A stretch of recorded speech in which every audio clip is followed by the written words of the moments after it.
South Detroit. He took the midnight train going anywhere.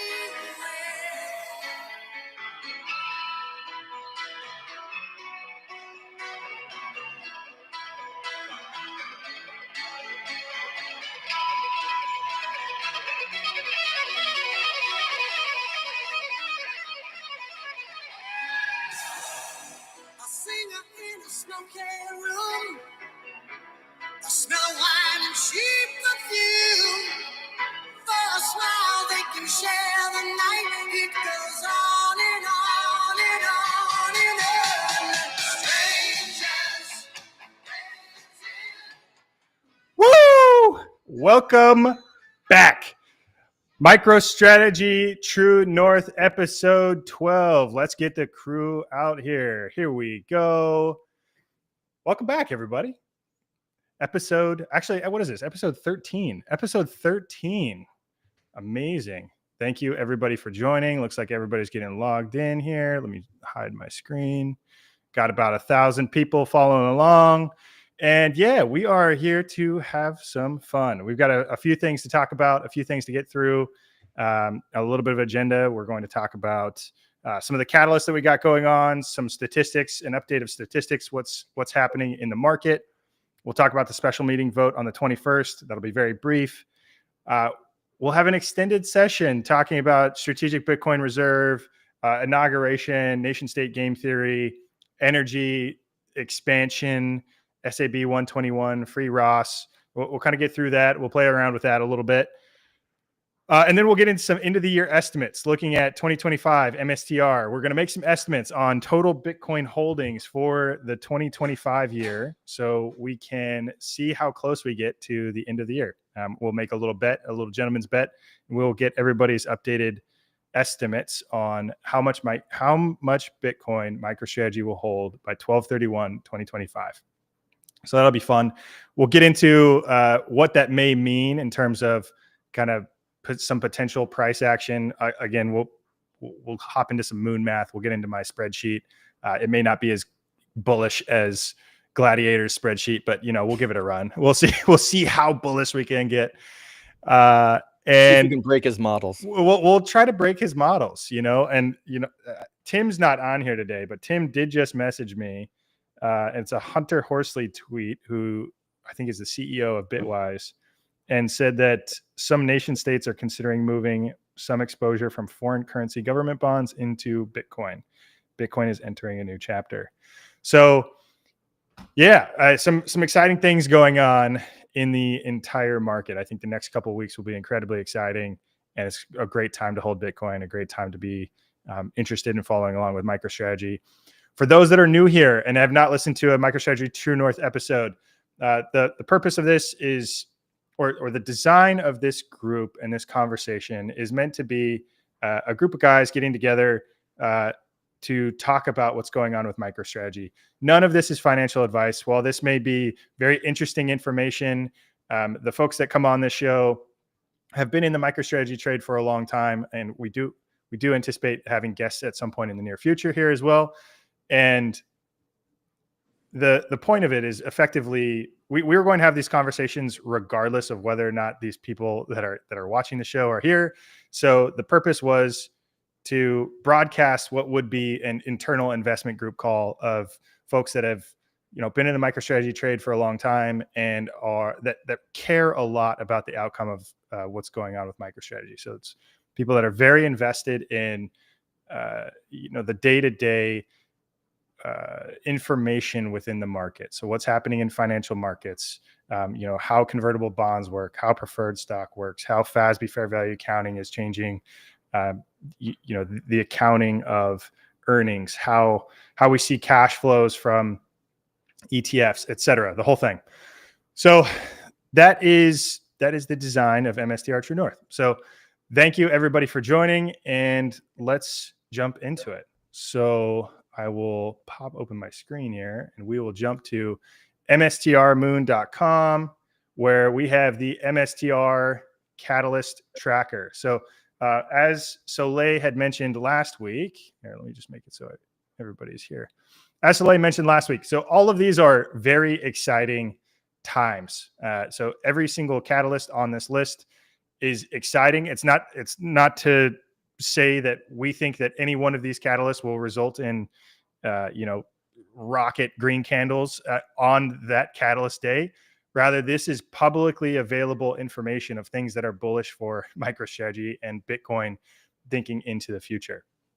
So obviously, January 17th, 2025, historic option expiration. So that is this Friday. We have seen some bullish action in MicroStrategy over the last week or last 3 days, really from Monday to today, where I think the price of MicroStrategy has gone from about $300 to, I think, closed today around $360. And along with myself, there are many people that are exercising option contracts that were purchased throughout 2022, 2023, and 2024 that may be very heavily in the money.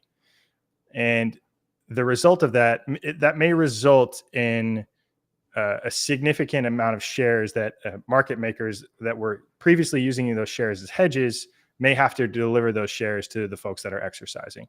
That may result in some sort of potential gamma squeeze where market makers need to go out and purchase more shares in order to hedge in the money options positions throughout the rest of the option chain. That's a complicated topic.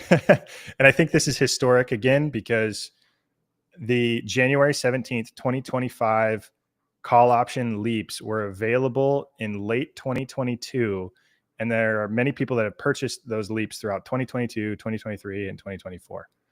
So exciting day on the horizon. I myself have been exercising contracts every single day since last Monday. A lot of people have asked, why exactly am I exercising my contracts early? The purpose of that really is a signal, recognizing that not all brokerage houses will exercise your contracts for you. Some of them you do have to let them know that you intend to exercise the contracts. Additionally, you need to be prepared on how these things work, right? I mean, if you're exercising a call option contract, you need to have the cash in your account to exercise the contract. The question comes up, where do you get your cash to exercise all of these things? So ultimately, I'm exercising early to indicate that there is some work involved. Not everybody knows that. People that were buying MicroStrategy call options, this may be the first call option that they've ever purchased. So with that said, we got a few other things on the horizon aside from this January 17th option expiration. Presidential inauguration, that is next Monday. I believe the market is closed. Do you guys know? Market's closed on Monday. Is that right? For the inauguration? Are banks closed? Is that Martin Luther King Day? I was going to say, is it MLK Day also? I think it's MLK Day. So I think markets are closed on Monday. So just as an FYI for a presidential inauguration, there is some rumor and buzz around there being roughly 1,200 executive orders that the president plans to sign, I think within the first day or the first couple of days. I think this could be a historic first 100 days for a president in terms of signing executive orders. And if you zoom out and just think about 1,200 executive orders, that if strategic Bitcoin reserve is one of the 1,200, this could be as simple as, writing a signature, taking a picture, onto the next one. Writing a signature, taking a picture, onto the next one. And that's it'll be interesting to see how that plays out. I think there's going to be a lot of buzz and a lot of noise in the first 2 weeks. So incredibly exciting times. FTX estimated 16.5 billion repayments sent to customers. That is a very large figure. And I suspect those that are getting $16.5 billion back, or those that are getting money back in fiat dollars, will be very hungry to redeploy those fiat dollars into the assets that they held originally when FTX did collapse. So I suspect that to be very bullish Bitcoin, and folks that did have that money invested in FTX have had plenty of time, years, to rethink shit coining and whether or not they want to hold alternative assets, or which which asset they'd prefer to hold. So I suspect that to be bullish for Bitcoin. Again, the best of the best collateral, the largest network, et cetera, et cetera.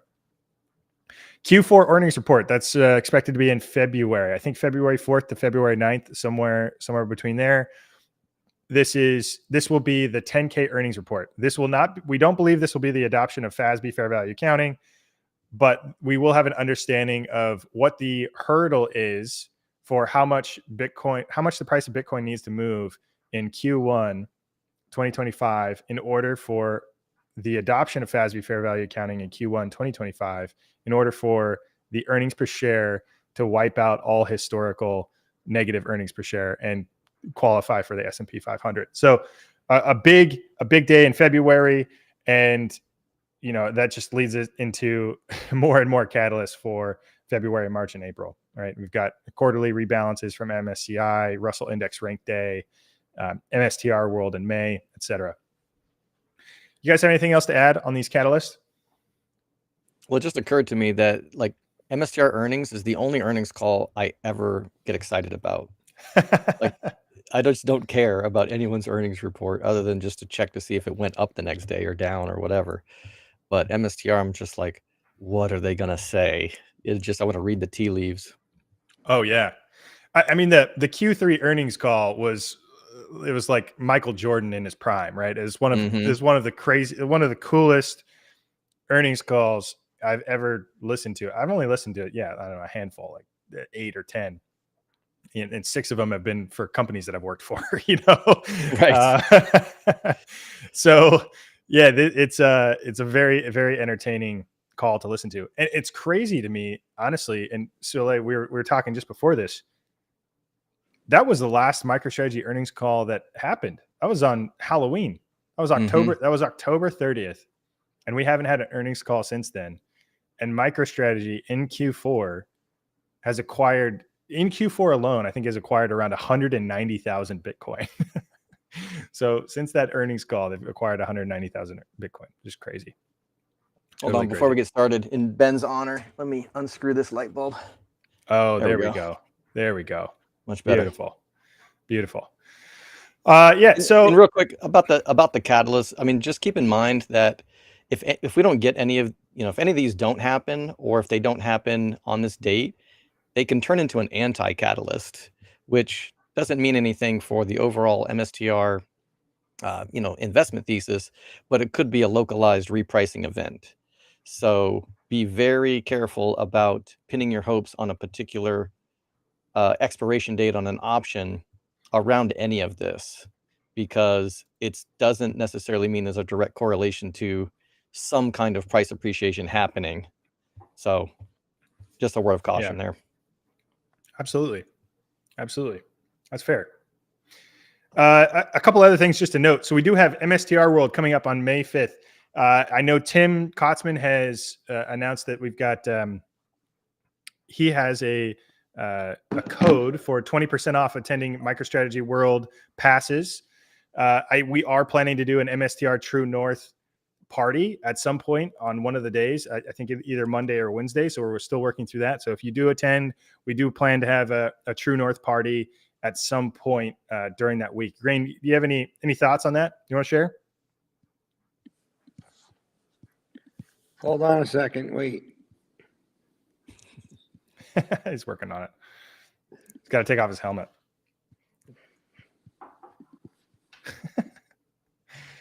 Well, we will have that. Yes, go ahead, Greg. Yes. So I'm gonna throw. Mine's gonna be more casual. It'll most likely be in one of the hotel bars or something relatively easy to do. I'll provide drinks and hors d'oeuvres. People can come and mingle, so it'll be there. So the people that are there, it'll be very easy to get to. And then obviously, if the price rips up, then I have to figure out, because I'm projecting that about 75 people would show up based upon my invite. But obviously, if the price doubles or triples, quadruples by then, I think that the number will probably be double or triple or quadruple. So I think that'll be a problem I'll have to handle. So I think that I'll post more information as it comes out. But yes, I'm looking forward to doing that and meeting the people that would like to come down and meet me. I think that'd be great, and all the MSTR True North folks. Absolutely. Thanks, Grain. Grain will be the official host of the MSTR True North Party, but it will be a ton of fun. We'll all be there, and we'll be having a good time. There's also, just as an FYI, we do have some merch available on the HODL shop. It is hodlshop.com. It's available. You can see it on the screen here. You can come into the menu and find it. We do have some merch available. And we got some new things. We got some coasters. We got a whiskey glass, which is a little different than my whiskey glass, but that's okay. And any profits that are coming from MSTR True North, we are going to put this back into the community. We will likely be doing that in late February, early March. So whatever profit we have developed between now and February, or since when we launched it, and February/March, we'll either be sponsoring people to come to MSTR World or additional merch, or we'll be doing something with those profits that is putting it back into the community. So some exciting stuff on the horizon there.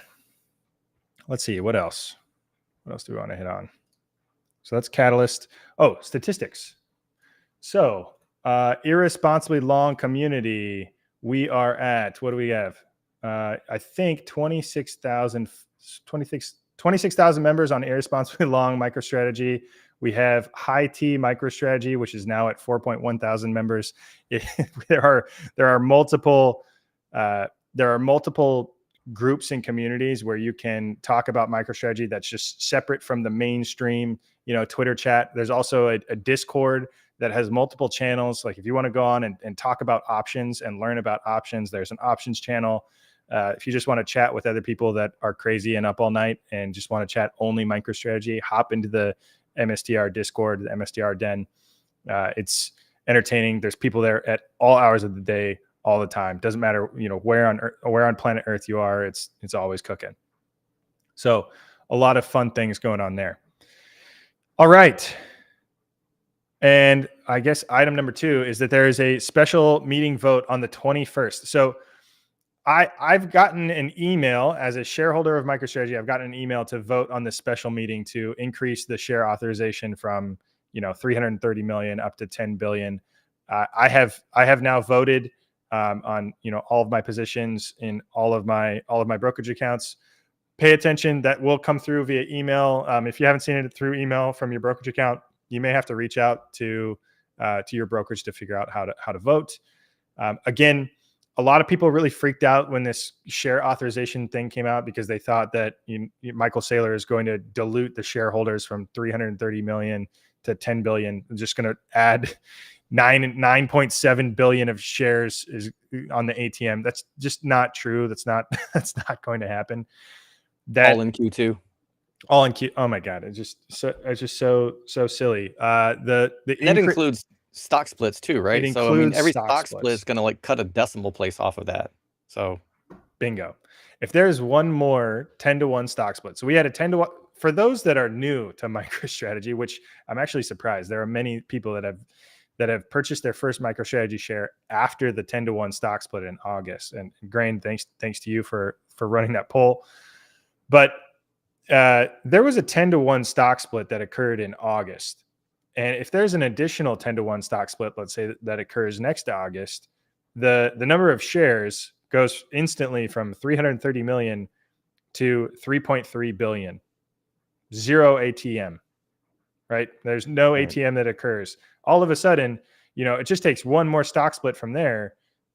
They couldn't even do another 10-to-1 stock split from there. They couldn't go from 3 billion to 30 billion. It's just, it can't happen. They don't have the capacity or authorization to increase the share numbers. So is the authorization for increased ATM? Sure, probably a little bit, but it's likely for increased capacity for stock splits. To put that in scale and scope for most people, when MicroStrategy was incorporated in 1998 or whatever year it was, the share authorization figure was 330 million. That number has been static for 25 years. And the share count has gone from, I think at the beginning of 2024, it was around 17 million. And so now it's gone from 17 million to 270 million because of ATM and stock split. So again, this is not like this is a not even a non-event from like a rational thinking perspective. This is nothing to do with dilution. Like, people aren't going to get their shares diluted away. It's not a thing. So please vote if you have shares. Not everybody will vote. Honestly, Saylor holds like 45% of the voting power. So even if 80% of the people voted and Saylor voted once for all of his shares, I think it gets passed. So not that it matters a ton, but please go exercise your right to vote. Okay, let's get into the fun topic. Inauguration on Monday. Anybody have any thoughts on what we see? Anything crazy? I mean, there's a lot of buzz and conversation out there. What do you think, Neetu, Dan, Grain? What are you guys seeing? What are you hearing? What's the buzz? What's the news? I mean, I think it's quite bullish that the price of Bitcoin started to rally this week. If things had sort of tailed off and traded sideways and down this week, I think the insiders wouldn't have been excited and people wouldn't have been front running what could be sort of an unexpected announcement. And I know a lot of people have reached out to me asking, okay, is this a sell the news event? And I actually thought Trump's victory would be a sell the news event, but I was completely wrong. And I think it's difficult to price in a sell the news event when no one knows the actual news or the event. And so I think people are speculating now on what that could be. But, ultimately, we don't know what executive orders will be signed, if any will be signed, and if any have to do with crypto or Bitcoin or what Trump will do. So I think there's a lot of unknowns still. And so I doubt it's going to be necessarily a sell the news event. If the news is unfavorable, then there could be a correction, but I think things are looking good. I mean, it's a huge deal, right? And so because of how like monumental a strategic Bitcoin reserve would be, I think that is causing people to think that the probability that it happens is low, right? Kind of getting to your point. It's like, how are people analyzing the probability of this event? Does it seem so outlandishly crazy that non-Bitcoiners are like, there's a 0% probability, right? It's tough to say. I mean, has he said anything about it? Like, I mean, he literally did say he was going to free Ross on day one, right? Was that said? Promised, I think, at the Libertarian Convention or something like that. Free Ross day one. You also have Cynthia Lummis coming out today with a tweet that says, just a little reminder, as things are about to get crazy, emotions and excitement can run high. Don't send Bitcoin or crypto to some random wallet address or QR code. As ever, do your own research beforehand.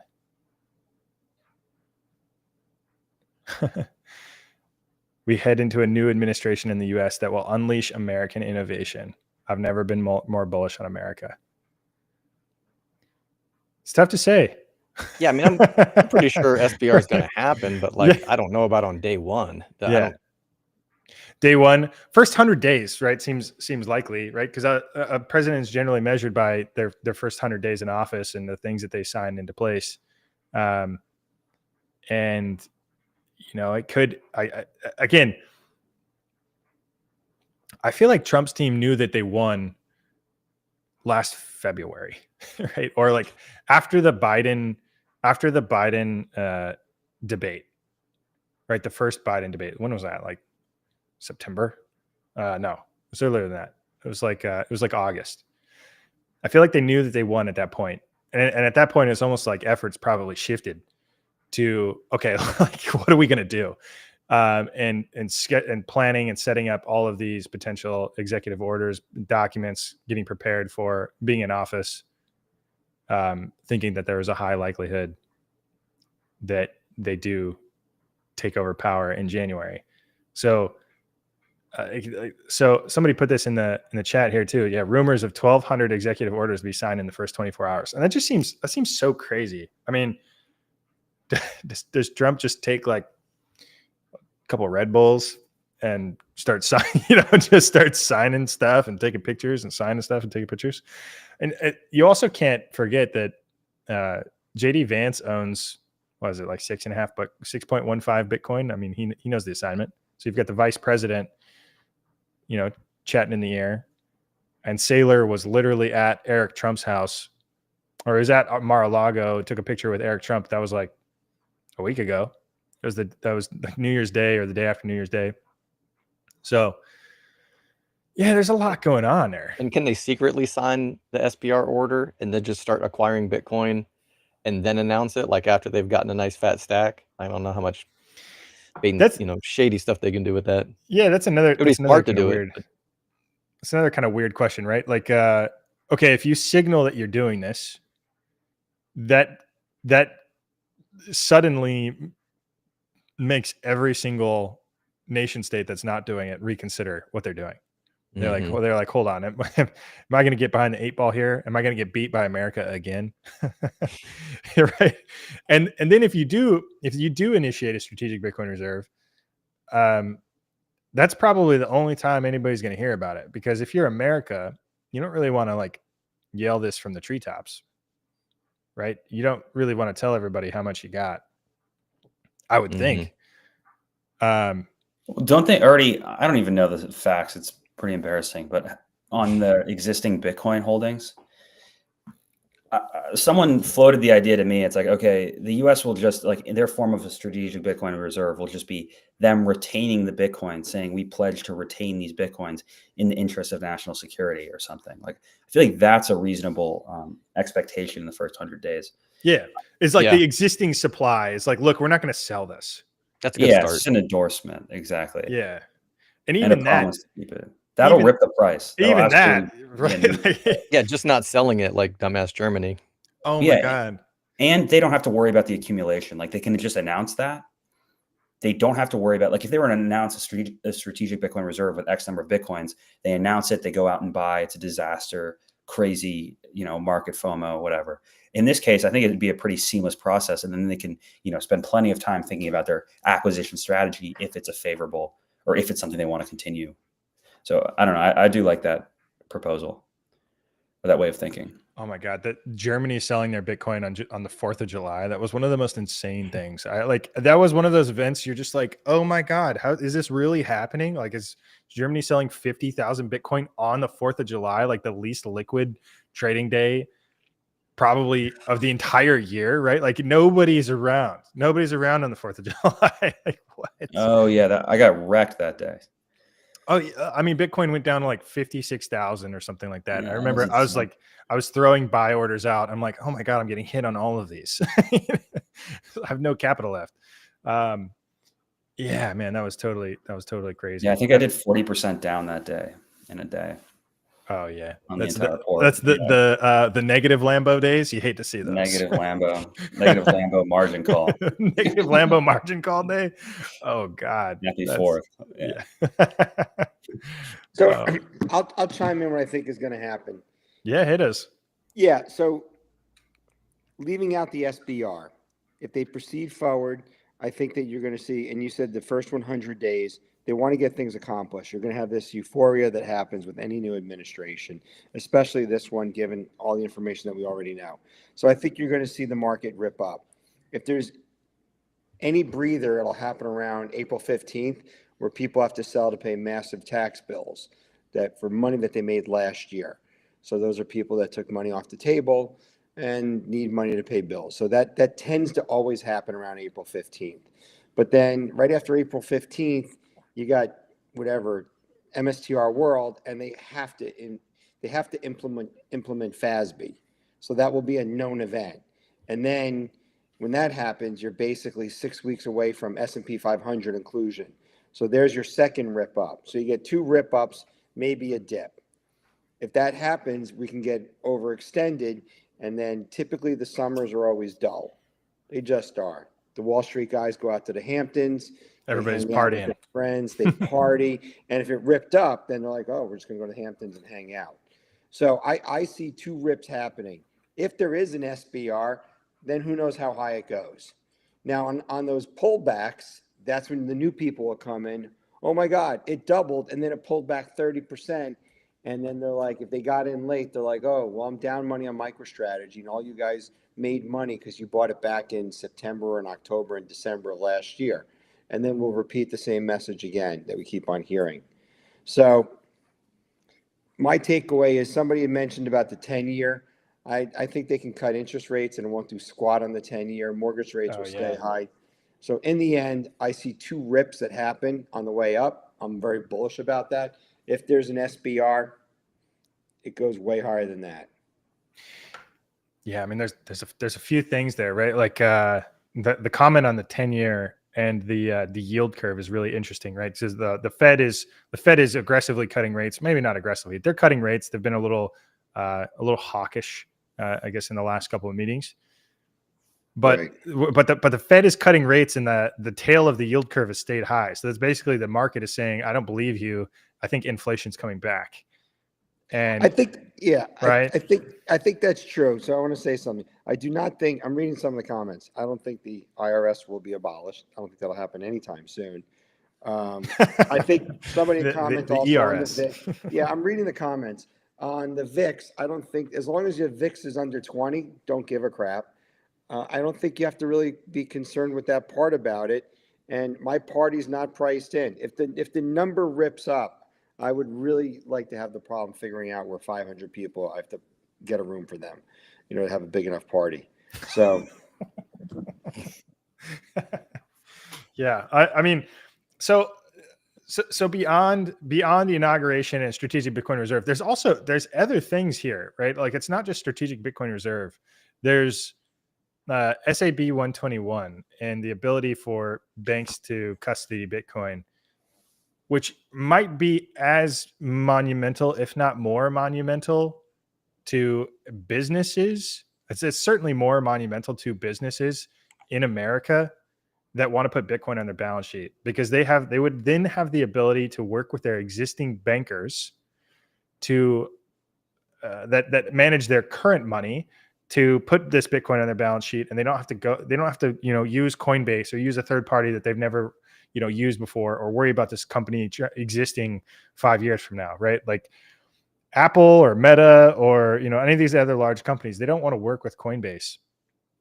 They're likely going to work with their JP Morgan or Morgan Stanley or any of these other banks that they do all of their business with. So I think that's incredibly bullish for Bitcoin, and like global corporate adoption is the, I guess, repeal. How does this work? I mean, that the House and the Senate approved SAB 121, and then it got vetoed by Biden last year.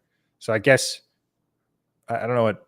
Yeah, but I thought SAB. We don't have Jesse on, but I thought SAB 121 was to undo what was going against the banks. So I've read also that they don't even have to get that approved if they just have them, by changing the people that control whatever the regulators were doing, that whatever specific group, they could rescind that from happening.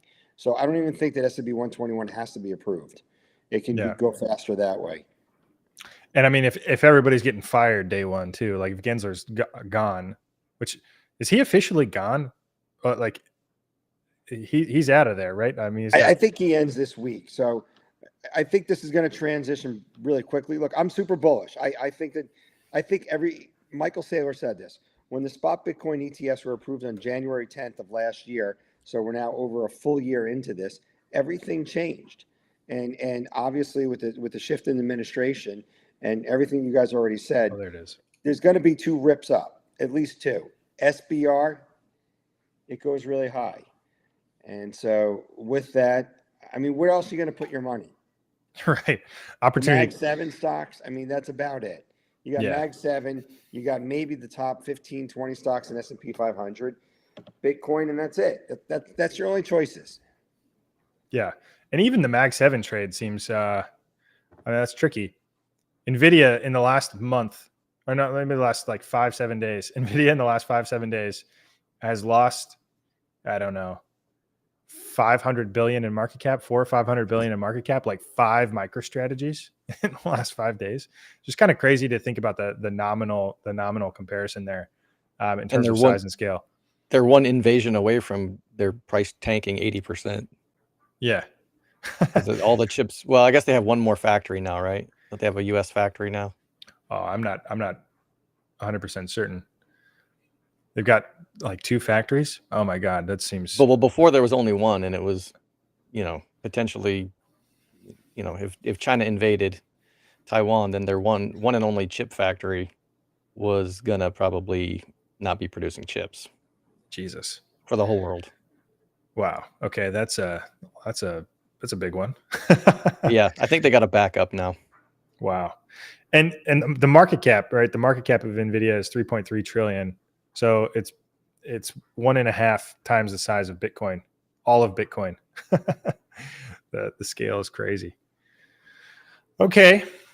What else? What else is big with the inauguration? I mean, energy, becoming energy dominant. I mean, I think we're already energy dominant, but becoming even more energy dominant. If energy prices in America fall, like drill baby drill, if that's a thing, I mean, that may incentivize even more Bitcoin mining, Bitcoin development happening within U.S. borders. And I think that's also something that's top of mind, is keeping those jobs, that infrastructure, those people, that mining facilities in U.S. borders. So there's so many things here that could be helpful for Bitcoin adoption in general, both corporately, politically. You're signaling to individual states that, look, the U.S. government is doing it. Each individual state can then run a strategic Bitcoin reserve, and I think multiple are already considering it, like Texas and New Hampshire, and I think a couple, Pennsylvania, a couple other states. So, I mean, all of this is really exciting. Yeah, I got some crazy things to add in. So hopefully this will be helpful. First of all, Bitcoin hash rate continues to go up and hit all-time highs. People don't talk about that anymore. Copper prices are high, which means that they're building data centers. So that's a really good thing. Another weird thing is if the U.S. takes Greenland, there's 2 things about that that's different. First of all, it'll be us. Denmark really can't afford to keep it. And so it might be in their best interest just to sell it, which is kind of wild. That will be a signal to the rest of the world that the United States is trying to pick up different landmass areas and natural resources. That is a major political shift that I think will just be positive in general. If you combine, the crazy theory here is you combine taking Greenland with strategic Bitcoin reserve, most of the other developed nations, including China, would be like, oh, wow, that's a global shift that just took place. I don't have any whatever price target you have, if those 2 things happen, just throw a 2x on top of whatever your price target was, or maybe a 4x. So when you look at those things, I think that's pretty wild. And I think also that you have a weird problem happening here. Someone mentioned about the California fires, and you had talked about that, Jeff. You're more of an expert on it. But the reality is that they're going to have to rebuild those homes. So somewhere they're going to have to get the money from to do that. So if they do fire up the money printer, you have the bigger problem of stoking inflation with monetary debasement. So I really there's no solution to that, but I can't see how those homes don't get rebuilt. So I think that makes a building boom. I don't think it's not a good way to force that. Well, I mean, the crazy part about this whole California wildfire thing is like, okay, there's probably 50 billion of insured loss, 30 to 50 billion. Maybe it's more. I have no idea. Like, this is going to take years to solve, 5-10 years to solve. Now, there's probably $100 billion of economic loss in excess of insured loss, like roads, infrastructure, government buildings, schools, utility infrastructure, all of these other things. And to your point, all of that's going to be inflationary. I don't see any way where the federal government doesn't step in at least more than the $700 that they've offered the victims of the wildfires. So it's a really sticky situation, and California is in a really tough spot, particularly Southern California. I mean, all of California, really, because the insurance market is in a really tricky spot. Insurance prices are going up, guaranteed, probably across the globe, not just in California, localized in California. I would anybody on this call, if you live in the United States, I would prepare for your insurance costs to continue to go up, because now we've got a big hurricane and a big wildfire in the same year. 2 big hurricanes and a big wildfire in the same year. And reinsurance costs are going up and insurance costs will go up. So weird times. Okay. Also free Ross day one. That's got to happen, right? That's got to happen. Imagine what that guy is going to be up to if he does get out of jail. I mean, he should take some time off and take some, relax at home. But I mean, he's going to get back on the scene, I think, involved in politics or Bitcoin, or I mean, the people are going to throw money at that guy.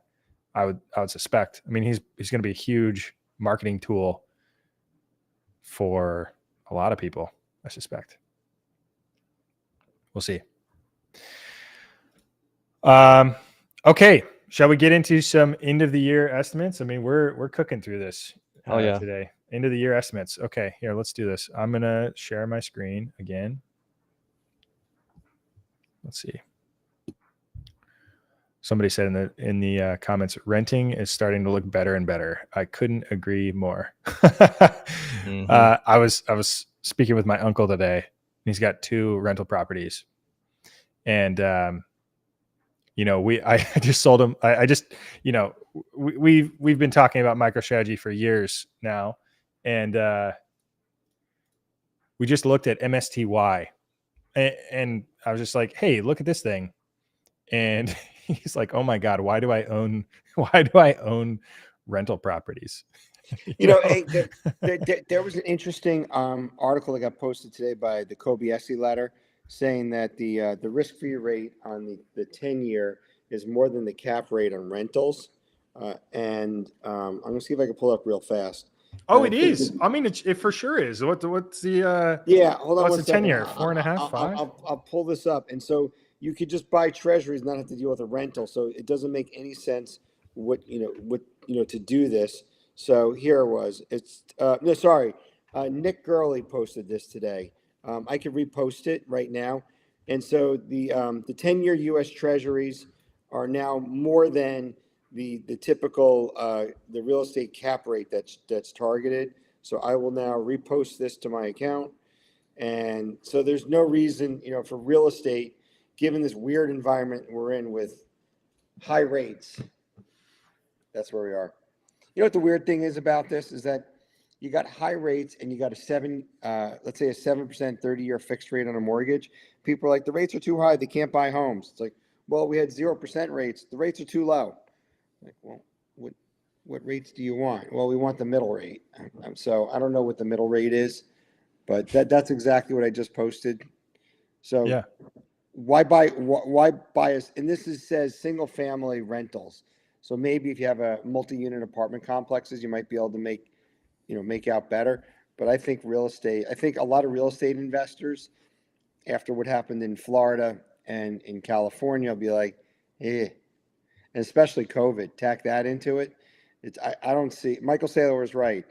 Buying real estate to put it on your balance sheet, and there's a lot of impaired commercial real estate due to Zoom, being able to work remotely. So I would never buy rental producing real estate. That's just me. Yeah, and so you think of cap rate. So what is cap rate? Cap rate is your cash flows that your relative cash flows that you're earning on the property, and then you're taking the principal appreciation risk too. So and this is average cap rate. I know in my market, like in Seattle, I think average cap rate's like 2. Because more of the value is placed on the speculation of the principal increasing, right? The value of the home increasing. And that's just a tricky bet. I mean, in 2009, 2010, if anybody had any capital, it was a no-brainer to go buy homes, right? Like to go buy a portfolio of homes. Like all of the home values are, you could buy something that is 50% off, like 60% off. And charge rent and make income and do this leveraged on debt. And it was really a no-brainer. But I think the dynamics of that trade have changed drastically. Not only is it flooded with people that are trying to do, flips and manage a portfolio of real estate and Airbnbs and vacancies, and people can't afford rent, and you've got squatters and political environments you got to deal with, and maintenance costs, property tax, like all of these things. The equation gets really tricky really fast, and alternative investments look very, very appealing. Yeah. Right. So I'm going to chime in real fast and we'll move on. So New York Ross made a point that a good cap rate is always 7%. Let's just assume it's 7%. Make it 8%. Okay. I don't care. You pick 8%. S&P 500 index in 2023, I believe, did 22% and 25% last year. So from that perspective, 22 and 23 is 45% return. And if you're making 8% back to back, it's 16. So you triple your value by just buying the S&P 500, which by default is 500 different stocks, and you can get in and out anytime you want to, and you could sell a piece of it. If I buy a single family home, let's say just give an easy number, 500 grand. I can't sell a piece of that off. I could do a home equity, a loan against it, but I can't sell a piece of it.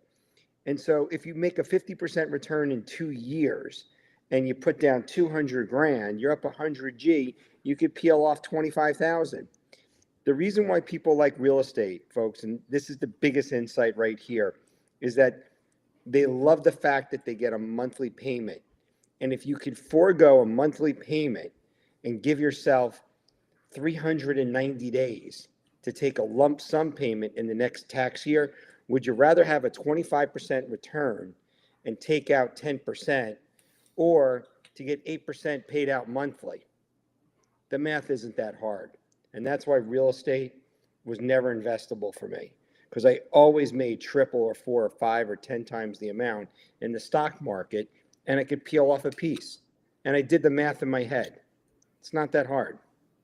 Yeah. My rant's over. Yeah, I mean, there's significant utility value in owning a home too. And I mean, for me, like, I own this home, but I don't think of it as an investment. I just think of it as a utility. Like, it's shelter. It's a place where it's like my home. If at the end of this being my home, I make money on it, great. But like, that's like not even how I view it really. It's like a utility. It's a utility for me. Yeah, the house you live in is not an investment; it's a liability. Yeah. The second or third that you get, maybe, but not the one that you live in. But it's funny you say that it's a liability, because I've got an interest rate at 3.25%, and that interest rate at 3.25% kind of feels like an asset to me now, which is a weird frame of reference.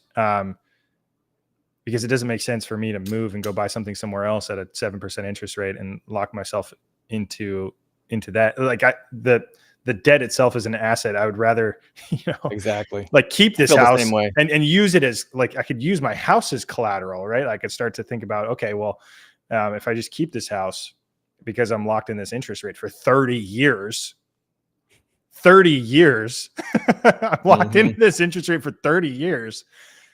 I could just use this house as collateral and like take out a HELOC loan to go, buy something else out, at some point in the future. It's crazy thinking about a piece of debt as an asset. When I look at that interest rate now, because I refinanced and got a lower rate, and I'm like, that is the dumbest thing I've ever seen. Like, you want to give me this money at what interest rate? Are you out of your mind? Yeah. I was yelling at my wife, like, we gotta get a house. This is crazy. Like, after a while, it just became a no-brainer. And then everything was just so nuts at the time when we were looking at homes too. It was like, nobody knew what anything was worth. Everything was an auction. Everybody was just launching bids like 40% over. You're like, what even is this market? It's just totally crazy. Now it's like completely flipped. It's kind of gone. The telemarketers call me and they're like, hey, are you interested in selling your house? And I'm like, where am I going to live? What are you talking about? Can't afford to get a mortgage at the interest rates now. Are you insane? Yeah. It's like, where am I going to get that cash flow? It's like, you're paying. Yeah.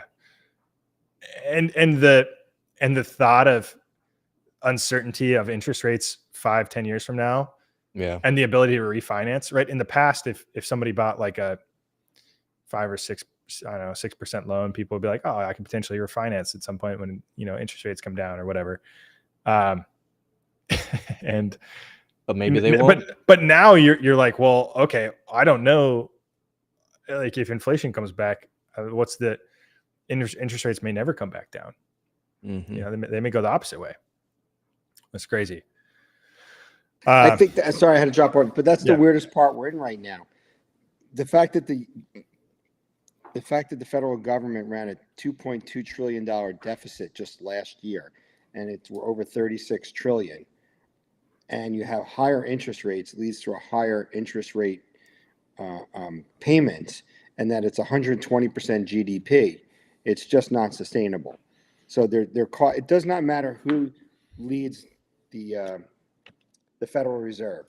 You cut interest rates, spikes inflation, people hate you, right? That's if you cut interest rates.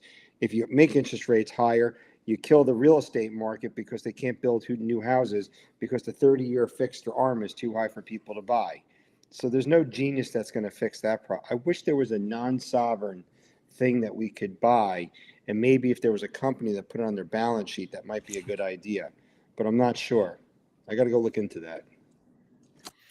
Green, I've just got like a question, understanding, I guess, your marketplace being in California. I mean, how do you see Prop 13 changing? Like, is anything crazy like going on with tax rates in California? For those that are unaware, in California, there's this law or this rule, I think it was made in the 70s or 80s, that your property tax when you buy your house, or the property tax that you pay on your house, is pegged to the assessment value when you bought your house. And it can only increase a maximum of 2% a year. And so if you think about the money supply increasing at 6.5% a year and your property tax can only increase 2% a year, that seems like a money arbitrage. And I think we saw that in California. People bought homes left and right because you could basically arb the delta between your property tax and the money supply. So Grain, I mean, are you seeing that impact like your market? So there's a lot of different dynamics. So it's true what you said. So you buy the house. So the people that bought a house 30, 40 years ago are paying incredibly low property taxes. The other thing what they did for old rich people is that when you're over the age of 55, most counties in California, you could buy another house and you could transfer your tax base with you, which is insane. What? Yeah. So you can look that up. I don't remember the proposition, but you have to be 55. But it's only if you're over 55. And own the house. It has to be your primary residence. Oh and my and God. you live in it for more than 5 years. So again, that benefits older rich people. So you can do that. So the property taxes are relatively low at, let's say, 1.1% in California, just in general. And then the insurance isn't bad as long as you don't have fire insurance, because if you're not in a burn area. So that's a variable. Like Florida, my brother lives in Florida. His insurance bill is double mine because of hurricanes, but I don't have earthquake insurance. So you have these weird dynamics that happen all over the place. So yeah, every state's its own little micro economy that operates. Yeah, so in the end, does this benefit people, Prop 13? I don't know. You could have argued that both ways. I do think that the system breaks now, and I'll tell you why.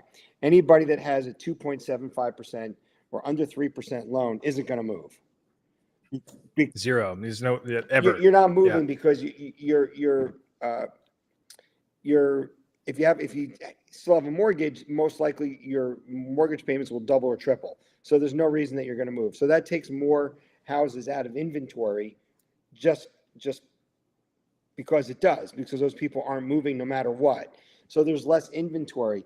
But on the flip side, and I said this before and I got lambasted before, but I don't care, my house doubled in value. So therefore the pool of buyers for that got a lot smaller. So now all of a sudden you have no inventory, the prices are really high, and you have high borrowing costs. It's like the real estate market's locked up. So then you're going to go rent. Yeah. Renting, I don't think, is a picnic either. But anyway, with that said, what does that mean? I don't like real estate for any form of passive income. I would rather make a lump sum payment, buy Bitcoin or MicroStrategy, and every year peel off 5% or 20% or whatever I need to live, and I'll give up that monthly payment. And I don't have to worry about a toilet overflowing on the third floor and causing $15,000 in damage because the person wasn't home. Yeah.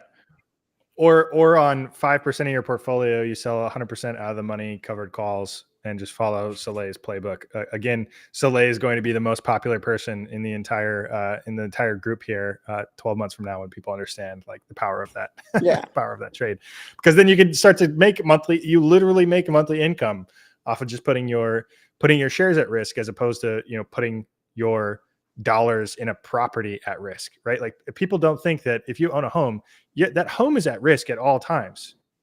Right. You've got renters that are in it. You've got weather elements, you've got property, you've got all of these things that can happen to it. Like that money is at risk in just a different risk. Yeah. So, right. So I'm reading the comments that are coming by over here. What I'm seeing happens and it does. And there are people that are paying, one said $20K per year on a house in Jersey. I'm assuming that's probably on property taxes and insurance. That's crazy. But the point I want to say here is, so the other point that came up is number going up. I think the point of why we're discussing this is that if you have excess money and if you have a crappy deal in real estate, and I've seen this over the past year, it's like, why do I own a rental property for all the headaches and for very low returns? Let's just assume the returns are 15%. I would care to think that most of us have made more than 15% on MicroStrategy and Bitcoin by a factor of probably 10x. So why are you invested in real estate? Therefore, the real estate investors are like, screw this thing. I'm just going to go invest in Mag 7 stocks or S&P 500, SPY, or hell, I'll just buy some Bitcoin and MicroStrategy if they know about it. So that's where real estate, I think, is fundamentally shifted. And screw the corporate real estate because of COVID. So many people work remote. There are all these empty buildings. So you can't go buy the corporate stuff. Yeah. Yeah. I mean, it's a risk everywhere. Hold on. This one person posted this. Don't your mortgages expire after around 5 years? In Canada, they do. In America, it's common to have a 30-year fixed interest rate loan. 5 years. And so that's the same in the UK too. Like everything's like a 5-year arm, which is just totally crazy, right? Like, okay, I've got this 2% interest rate, but like 5 years from now, like, am I going to be able to afford this house? Like if this thing blows up in my face, like, am I going to be able to afford this house? Just like a crazy dynamic. But yes, very common to have a 30-year fixed interest rate in the United States. Yeah, and I think second most common is 15 fixed. Yeah, so that's true. And so in these other countries, the other thing is we also get this mortgage deduction. And the whole idea behind that was to ensure the community by buying houses and then building up the school systems around that and then making society more stable and having a sense of community because you don't have a lot of renters. It's not a bad idea. But there are other countries that have a higher percentage of paid off properties than America, and Canada is probably one of them. I wrote a whole post on this 2 years ago. But again, going back to number going up, if I had a choice, and you guys all answer this yourselves, if you have pick a number, $100,000, you can't buy a real estate property with it. What do you put it into? You're not going to buy gold. I guess you could. If I didn't know about Bitcoin, I would buy the Mag 7 stocks. That's what I would do. Yeah, I mean, the Mag 7 trade is not dead. Yeah, and you're seeing it anecdotally right here. These people sold a rental in San Jose, California, probably, and that's not far. That's where I used to live, and that's where if you can't make money on real estate in San Jose, it depends upon when you bought it and what your interest rate was. But if you gave up on that, and people there have very low unemployment and high wages, so if they're selling it, screw it. Yeah. Weird world we're in right now. Digital property makes a lot of sense. Yeah, and I didn't actually give MSTY enough credit last time we talked about it because I looked at the chart and I was like, yeah, they kind of underperformed even like spot MSTR. But I didn't factor in if you reinvested all of the dividends that they paid drip. You. Oh, somebody posted this. Yeah. And it works out to like a 3x over the last year instead of, the 120% dividend. 10% a month, I think, is what they were paying out. which would be 120% in a year. But if you reinvested it all, that turns into like a 3x. So it's actually not as bad as I thought it was, or better than I thought. Somebody posted that they compared it. Oh, here we go. Thomas Young reposted this screenshot, and I'm gonna share it here. And let's see if I can make it a little bit bigger. Shout out Thomas Young, and he was a non-believer in MicroStrategy in the past, but I think now he's a believer. He's on board. Oh wait, shit. How does this work? That's the one I want to zoom. There we go. Wait, where'd it go? Shit. Why is this not working? There we go. Okay. So this was a MSTR buy and hold comparison. Oh, hey, here we go. Ben in the chat. Ben is out. He is traveling. He is on the road, and he is learning a bunch of stuff. And we look forward to hearing what he's got to say next week. Thank you, Ben. So this is just a drip play. So here we go. DRIP being dividend reinvestment program. MSTY came out in April 2024. So this is comparing if you were to buy MSTY and reinvest the dividends in a tax advantage account. So this is key, in a tax advantage account where the dividends are reinvested for free. You don't have to pay tax on them as if they're ordinary income. So it's a very key component here. The MSTY total gain would be 324% return compared to the MSTR total gain in 2024 for that same period, being 397% return.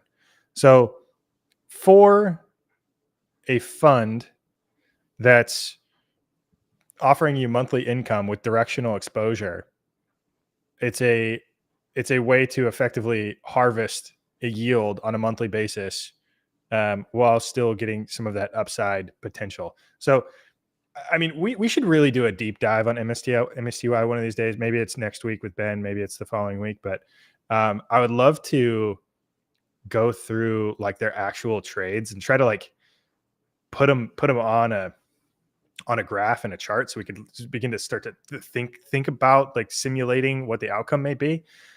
Because I think they had 124% annualized dividend yield in 2024, which is pretty freaking crazy, right? Like, and when I showed that to my uncle, he's like, I'm just going to sell one of my homes and plop it in there, and I'm going to make the value of the home that I just sold in 1 year. It was like, why wouldn't I? Then I could just go buy the house back next year. Like, why wouldn't I do that? And that's actually during the bull market. So in the bear market, it might outperform MSTR. Yeah. So yeah, it might. The 50 or 70% or whatever it was that it was, short, suboptimal for holding spot, it might outperform in the bear. So, Right. It's I crazy. can't wait to see what it looks like in 4 years. Oh, me neither, man. I put MSTY in my HSA for funsies, and I'm just gonna get massages. I thought about every month. Yeah, Tastytrade lets you crazy. add as many accounts as you want, and I thought, you know what? I wonder if I just put like 100 shares of MicroStrategy in an account and an equal amount of MSTY in another one, dollar amount, and then just try to beat them. With my covered call strategy, and then after a year, see which account is bigger. The toughest part about doing that is like your risk profile is going to be so different.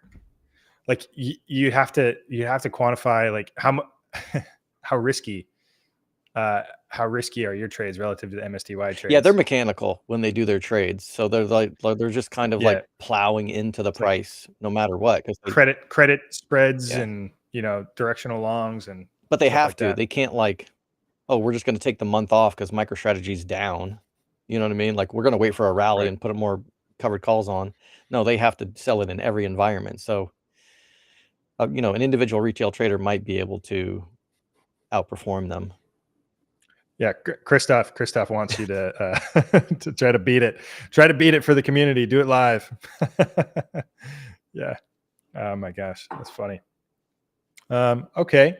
Well, this is fun. We should get into the year end estimates. Let's jump into this. Thinking about how much MicroStrategy or how much Bitcoin MicroStrategy, how much MicroStrategy would Bitcoin have on its balance sheet? How much Bitcoin would MicroStrategy have on its balance sheet at the year end? So let's start with this. Okay. Here we go. Let me make this a little bit bigger. Okay. So from December 31st, 2023 to December 30th, 2024, MicroStrategy went from 189,150 Bitcoin on balance sheet to 446,400 Bitcoin on balance sheet. So in 2024, MicroStrategy added 257,250 Bitcoin. So the question is to everybody here, how much Bitcoin will MicroStrategy end 2025 with? And I think we got to put $100 on this or something, or at least make it in sats, make it a little sat bet. What is 100?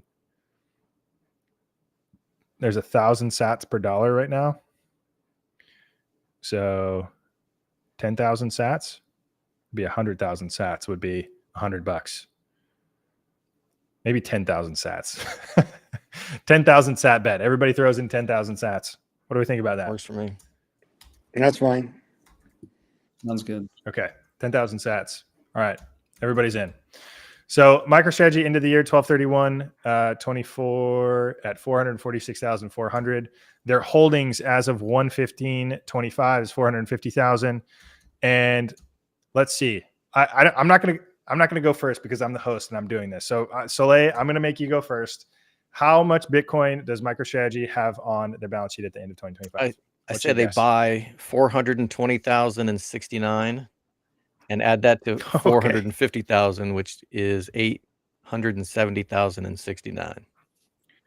So you think they add 420,000 and 069? Yep. Okay. So you think there's going to be 870,069. Let's go. Perfect. That's a way to kick us off. Okay. So you think they're going to add 420,069. Let's go to you, Grain. What about you? What do you think for 2025? 900,000 total. Just a flat double Just a from flat today. double, just 900,000. Good ching. Okay. Hold on. Let me just make sure this is working here. D1 F4. Okay. Boom. Okay. You got to so add Tim. You got to Graham, you get it think from they'll Tim buy? Kotzman also. You got to throw him in. Yeah, we'll get Tim in there. He's We'll going get to the say whole- like the whole 2 crew. million Tim is going to be like at $1 million a coin. Yes, Bitcoin yes, at $1 million a I'll say coin, that. and we're gonna get 2 million. He's going to be at the top for sure. Mason, we'll get Mason. We'll get everybody in here. I just threw these names on it for seconds before this. Dan, what do you got? Dan the Man Hillary. 780,000 780,000 total. total. So you think they add 333,600 Mm-hmm. from the end of the year. Yep. Okay, cool. Wow, that's tough. 333,000. And let's see. Hold on. Let's think through this. They've got they added 257,250 this year. And of that 257,250, 190,000 came in Q4. 190,000 came in one quarter. And that was after announcing the 42-42 plan. And if they do a 42-42 plan and then they double it, or they do a 21-21 plan for 42 billion and they double it to 84 billion, I'm on the high end here. I'm gonna have to say, man, yeah, I'm gonna have to say, shoot, I want to be near 900,000 as well. I'm gonna go 888,000. 888, right in between 870 and 900,000. It's a tough bet. There's a bigger gap between Soleil and Dan, but I've got to go. Where's Ben? His is in the chat. Is in the Yeah. chat 656 400. Ben, 656 400. 656 400. I mean, it's kind of a win. Ben, you bear. It's kind of a win-win because if they Go ahead. only get to 650, it's because the price of Bitcoin's really high. Right. That's what makes this a real And- hard and- contest. It's tough. It's super tough because it's progressively harder as you go higher. But Bitcoin's a Veblen good. So if the price goes higher, more capital is going to be rushing to buy it in different ways and different Totally. forms. Right. And so let's say we go mania. Let's say Saylor taps the rest of the $21 billion of convertible debt in Q1, Q2, and all of a sudden we see an $84 billion capital plan and MicroStrategy's and Mania trading at a 5, 6, 7, 8, 9, 10 MNAV. They raised $17 billion of capital and just on the ATM in what was that, like 18 billion in Q4, or they raised 18 billion in like 50 days. I don't know. Well, and then NAV, there's just it's I think it's I so don't know. interesting because of how many different factors play in and could like considerably change this number. Price of Bitcoin, NAV multiple, debt Yeah, like ratio. Bitcoin The only gets more- predictable thing is the debt ratio. Like the debt ratio is predictable, but that's predicated on the price of Bitcoin anyway, right? So that's a moving target. And then the ATM issuance, as we said, is like completely dependent on the NAV multiple. So like, between the price of Bitcoin being an independent variable and the net asset value premium being an independent variable, it's really hard to pin it down. And Ben, if you're still listening, I know you put they're going to add 210,000. Just want to throw this out there. This is a closest to the pin bet here. So this is not Price is Right rules. If you're over, you can still win if you're closest. Yeah, if it's Price is Right, then I'm going 656,401. Yeah, just one more than Ben. Yeah, absolutely. I think there's going to be it's going to be a crazy year. I mean, 2025 is nuts. I mean, FASB fair value accounting, right? Earnings per share flips positive. If they get added to the S&P 500, we're talking about 3 of the 5 largest ETFs buying MicroStrategy at any price, which could cause significant mania, right? Like all of this is stacked on top of itself. It's like strategic Bitcoin reserve, FASB fair value accounting, nation state game theory. Ben, get out of here. Let me through. Oh my god. Hey, Jeff, I'm going to wrap ahead. up and drop off, but maybe this Yeah. is controversial. Maybe it's not. I already think it's game over, and I'll tell you. It's and checkmate. I'll tell you, folks. I'll tell you why. If you look at the top 3 ETFs that hold Bitcoin, they're in the United States, right? And that's 1 million Bitcoins right there, 950,000. Then you add in the numbers that you see here. And let's just assume that the top 3, let's say they both go up by 50% from here. What's going to happen is you're going to be at more than 2 million Bitcoins are going to be held by U.S. and U.S.-based, either U.S. individual investors in MicroStrategy and in the spot Bitcoin ETFs and so forth. So in my view, the game theory is already over. The U.S. has already won because of this. Oh, we got Josh. And also when you think about this, given that U.S.-based companies can put Bitcoin on the balance sheet, given the FASB ruling and how that shifted in the U.S., and we don't know how that really affects any companies that are outside the U.S., I think it's already done. And I wanted to be on record here, me saying this, that I think Michael Saylor was right on January 10th of 2024, that it sparked a gold rush that's going to go. And everybody that's outside this country, if you're a little bit upset what I said, go talk to your politicians. Our politicians, we had a regime change. I picked that word specifically. And it fundamentally shifted. And so if our government doesn't do it in the U.S., we've got MicroStrategy, U.S.-based company, and then the 3 largest spot Bitcoin ETFs are in the U.S. and plus all the other ones. So from that perspective, that's where we are. And so for everybody outside the U.S., you have to think like your own sovereign individual and take care of yourself first. And if you're on this call, you already know about MSTR, and you already know about if you can't buy a spot Bitcoin ETF or Bitcoin for whatever reason, that's why you're on the call. So with that said, if these numbers are right, I hope they are, the number goes up. And that's all I have for the takeaway. Numbers going up. Take care. Everybody Numbers take going care. up. Have a great night. All right, Hey, thanks, Grain. Grain. You Catch too. you later, Thanks, man. man. Enjoy the Porsche. Yeah, well. See ya. Oh man. Yeah, like Okay. Bitcoin's going to get harder to buy, but like if Bitcoin doubles, what do you think is going to happen to MicroStrategy's price? So their ATMs are still going to be able No, to buy 1x just as much. nav.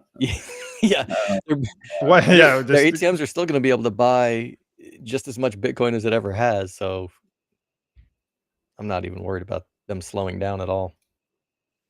let's go here. This will be fun. Let's play with this a little bit. Let's say actually, you know, I'll duplicate this. Move copy, create a copy, MSTR summary. Okay, so we can play with this one. All right, so let's just say, I don't know, Neithu, what was your estimate? 850,000 or something? Yeah. Oh no, 870,000 and 69. 870,000 and 69.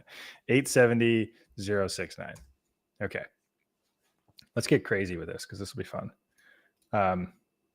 And let's say, okay, so 870,069. Let's say in order to double, they need to, the share float needs to increase by, I don't know, 50%, 60%. Let's do equals this times 1.6. We're speculating here. So 389 million shares. Share flow. All right. So if the amount of Bitcoin that they hold on balance sheet has to double, we're saying that the shares needs to go up by 60%. That could be wrong. All right. Awesome. Cool. Our little our chat monitor is gone. So we thank you, Justin. And now I've got to manage the chat myself. Here we go. Okay, we're going back into it. 870,069 Bitcoin. Let's say the debt increases to what? 17.5 million or 17.5 billion. And the price of Bitcoin goes to, what do you say, Soleil? Like 250,000? Yeah. I like that. 250,000. Yep. So the amount of assets they would have on their balance sheet would be 217 billion. The liabilities would be 17 billion. So their net assets would be 200 billion. I like that. Okay, so I like that a lot. So and then yeah, I like that a lot. I like this. This is fun math. So okay, so if it's at 250,000, and let's say the NAV goes to 4x fully diluted. 4x fully diluted. Just 4x fully diluted. I mean, we're like, that's kind of what this is showing, right? Plus 25%, you're at $1 trillion, right? Plus 25%, you're at it. Where are you? I mean, like, what are total assets? Total assets. Yeah, right. Yeah, I see what you're going. 225 times 4. Oh, that's 200. Yeah, 250 times 4. You're pretty close to $1 trillion there.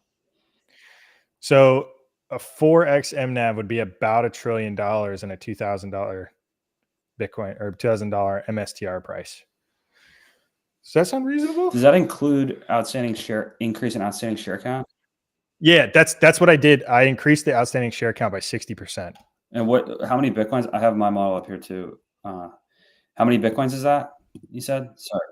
870, almost double, nearly double. 870,000 Bitcoin, nearly double. 870,000 Bitcoin. Tim just texted me. Hold on, I gotta add Tim into my huge. Yeah, I have the same thing, Jeff. I just have more. I have more converts going out to get there, and so I have like a corresponding corresponding share count increase based on a 50% multiple at the different prices. So I'm at the same thing. I'm at a 4x MNAV, that's not fully diluted though. So it's probably like a 4.5 fully diluted, 220 Bitcoin price, 830,000 Bitcoins, and the $2,100 share price, 730 billion market cap. So ballpark, same things. Just 730 billion market cap. Yeah, I think that's about right. I think that's pretty similar. That's similar to the math that I've outlined here. But again, this like doesn't incorporate Mania. I like the 4x MNAV because we've been there. We've been there, but it's oscillated and gone larger. Like every MNAV peak has gone larger. It's gone higher. Yeah, and I really hope they come out with a part of, like, I know we talk a lot about the next stage in the strategy, and that Bitcoin acquisition isn't necessarily the end game. If they start hinting at that, I think that premium on the premium for like a growth company will start to kick in a little bit more. Hinting at what? The potential sort of the next phase of the business model. Collateral. Yeah. Phase 2. Even if they just hint at it, right? People will be like, oh, this is actually something, like there is growth here. And right now they just can't see that because they think BTC per share yield is a decreasing metric. I think that's what the market's thinking, and that's why they're not willing to slap a crazy multiple on this. Okay. Yeah, agreed.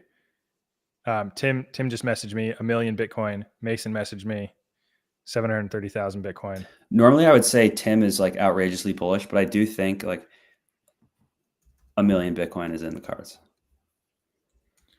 It is. I think it is. Yeah. I think you're right. It's because doable. Think about where we're at now, right? Like a year ago, would you have expected, like we were modeling out 450,000 Bitcoin in 5 years. We were laughing, right? It's like we're like, no way. Granted, they front loaded a lot of this, right? But there's going to be a convertible debt front load and a preferred shares front load Q1 25 or Q2 25. So like we've seen one phase of the front load. I don't think the front load's even close to being over. Right. And the capital plan, I mean, this thing has just begun. Like we've seen just one piece of this. Like this can get like far more complicated and larger. Definitely. Right. We're talking private placement unrated bonds. If these become rated at all, or if they're offering other products like preferred shares with the dividend, I mean, this could get out crazy. Of hand. Josh, I am the only one bullish enough. we should ask Gladiator. Gladiator, if you are on this, I know you're busy playing golf and convincing your golf partners that they should buy MicroStrategy, which is insane. But if you're on this call, please post your guesstimates on where MicroStrategy. Plug this into your model. I thought it was 33. I thought it was 30,000 this year. I saw a video of Gladiator 30,000 playing golf, and he said 30,000. Yeah, interesting. The 20,000. How many? You know how many shares they actually sold at the ATM in Q4 to get that done? To get all those. Oh yeah, I think I have that number too. How did I know? God, I should clean. You can pull numbers out like huge. Hermione's purse. You just got everything in there. I think it's in here. Hold on. Oh, maybe it's not. No, I should pull that in here though. I'll put it in here. I'll do that later. Shares. We'll find that out though.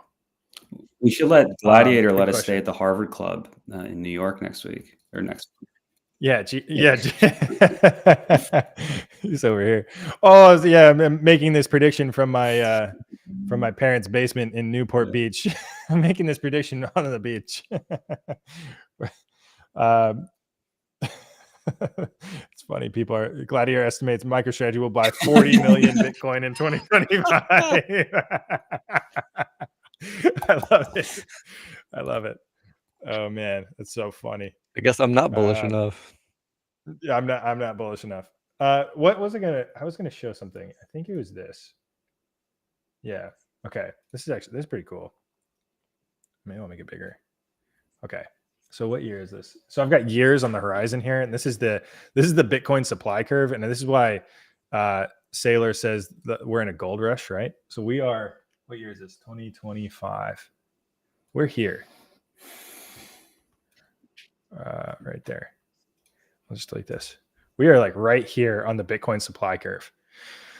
So here's why this is crazy, right? Like you look at 2032 is when there will only be 1% of Bitcoin remaining to be mined for the next 100 years, right? Like you see how steep this curve is, right? Like there's so much Bitcoin still being left to mine and acquire.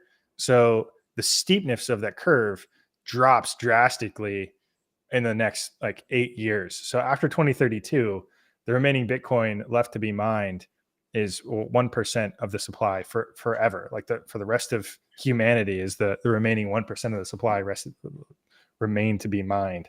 So this is why we're in the gold rush, is because we're in this like really steep part of the curve of the supply being distributed out to, I guess, humanity, really.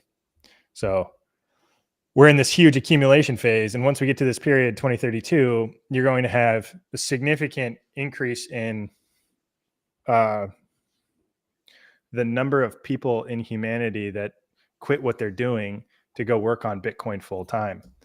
And I don't think anybody really understands that. Like Bitcoin demands everybody's energy, and people will start working on this stuff because that is where it's most valuable. So it's I'm very bullish on the horizon here.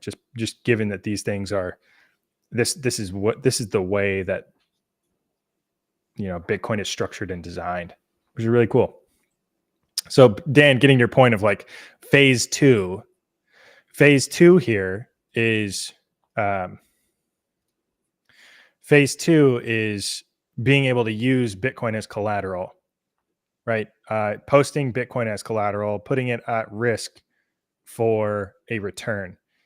And in the past, putting Bitcoin at risk has been a naughty word, a bad term, like really, really risky. Like the yielding opportunities were significantly riskier than maybe they said they were, than the yield that was returned to them. But when you have large systemically large banking institutions that are involved in Bitcoin, you start to develop and create and identify opportunities to put that collateral at risk for very low risk potential. So I'm very bullish on that future of Bitcoin as collateral. Everybody's using homes as collateral right now. Everybody's using real estate as collateral. Everybody's using stock portfolios as collateral. And the development of Bitcoin collateral ecosystems will expand. What's Ben in here saying? What's he doing? Was Ben just sitting in the background watching and just chiming in from the chat? What is he doing? MSTR bonds are limited. He's just ripping up. He's driving the with chat. his knee and he's like text typing into the chat. He's like, he's in traffic, you know, in the middle of somewhere. There can be a ton of demand. Doesn't mean MSTR will overleverage themselves. That's how you get into trouble. And these are very based points. Based. Very based. Please explain why a NAV multiplier is greater than 2. Okay, I'll break it down really quickly. Because it can. Because go ahead, Dan. Because it's a forward. That's Josh's favorite response. Is like because it can. Because no one sets it, and then 2, because in a year it's going to be justified. So, well, I mean, let's go back to my thing here. It was justified last year, but it was at like a 1x MNAV. Does Apple deserve a 53 MNAV? Does Nvidia deserve a 57 MNAV? Does Google deserve a 7 MNAV? Does Amazon deserve a 9 MNAV? Berkshire's at 1.6 MNAV because it's a diversified ETF, basically. Even if, I don't mean to interrupt, but even if you think it's future expectations of Bitcoin holdings, then it's justified. Like if you, yeah. And that's like a bear case. Here's Josh, because it can. It's been one of my favorite responses. I think he said this back in February when we first started chatting. It's like, why can't it trade at a multiple? Because it can. Everything that is possible, giving a long enough time frame, is inevitable. So That's a great point. Yeah. So I'm just going to trade the MNAV, but I'm going to hold it until it's at 100 MNAV. I'm going to sell it. Yeah, I mean, it is crazy to think about. And I don't remember who asked that question, but if you really start to zoom out and you think about like what is an equity, right? I mean, I think it's helpful to ask your question: what is an equity? What is any equity? What's the point of holding any equity? What do you get from holding an equity? Especially if all of these equities don't have dividends, what do you get? Like what is the purpose of it? What's the value of it? And who's holding it and why are they holding it? And how long are they holding it? And do they care? Or like what's the architecture of the US equity market? What's the design of how the buyers work? Who cares? Depot MNAV. Yeah. Lambo strategy. What is the Home Depot MNAV? And this is old, and unfortunately, I can't automate it. But I think Home Depot's fallen since then. But Home Depot was at 88 last time I did this. I mean, they're going to sell a lot of fence posts. Like, after I did this analysis, I almost bought puts on Home Depot, and then I was like, no, what am I doing? I just need to that's just a waste. That's a waste of cash. That's a waste of cash. Anyway. It's an interesting framework when you start to think about like who's buying these companies and why they're buying them and what you get for holding it. Like, what's the purpose of holding it?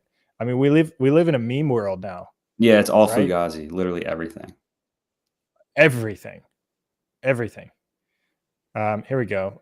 Even Mag 7, complete Fugazi. Is a call option on the assets of the company. The more volatile the assets, the higher the potential equity value. It's really interesting. It's all vol. That's not what they teach you at business school, I've heard. It's all vol, which also is a crazy statistic when you look at the I think I said this in one of the last True Norths. It's like it's the top 10 largest public traded equity by volume for the last 50 trading days in a row. Like, there's something there, right? There's a reason it's the top 5 or top 10 largest publicly traded equity for the last 50 days in a row. Why is it? Like, what is it about it that makes it viable to be a top 10 publicly traded equity? It's crazy. Maybe it makes sense to pull up the MNAV tracker again, just to look at the history, because this is interesting. I did do a forensic analysis of the MNAV going back in time, because this is something that a lot of people have asked as well. If you go all time, Dan, I think I can hear you slapping on the keyboard here. He's slapping.